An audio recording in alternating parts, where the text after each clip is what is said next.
The scythes were quiet now, but their sweeping was burned into Maewyn's mind. Memory of the sound echoed back from the field of wheat she stood before, the harvest way cut through like a corridor to nowhere. So like a sun with its tawny glow, the moon hung low and full, but its brilliance didn't touch the path she was to take, a blackened passage running through the field's center that would lead to the Limondware.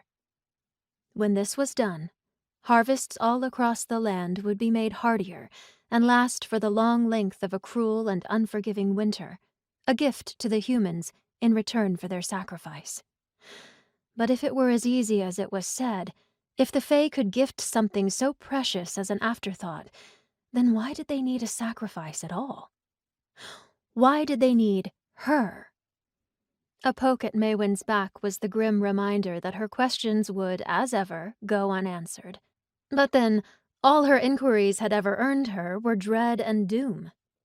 She stumbled but stayed upright, glaring over her shoulder with the last of her ire. The shadowed faces of her village, her kin, her mother, stared back, silent and drawn into unfeeling iron.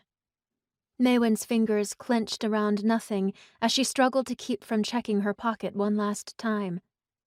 Don't touch it, they'll know. Gods know how, but they will, and you will be defenseless. So, what?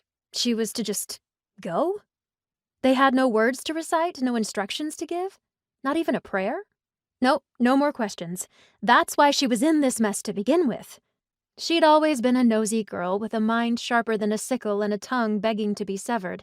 That was what her mother said anyway. And for all she asked, she never learned, so it wasn't a surprise that the gods chose her. The gods, of course, had not lowered themselves to pick out the specific woman who would be sent across the Limondware. That was the job of a priest acting on a command from the aristocracy in the country's capital.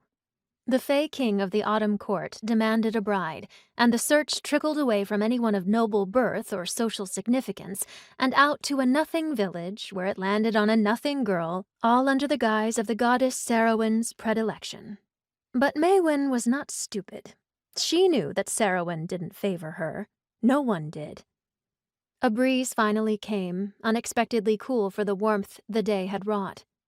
Maewyn had approved of the heat burning down on the backs that cut the harvest way under the noonday sun, at least one of which belonged to a man who should have been protecting her instead of laying the path to hand her over. She felt every stalk of wheat that fell while watching, but tears never came. Dominic wasn't worth it. None of them were.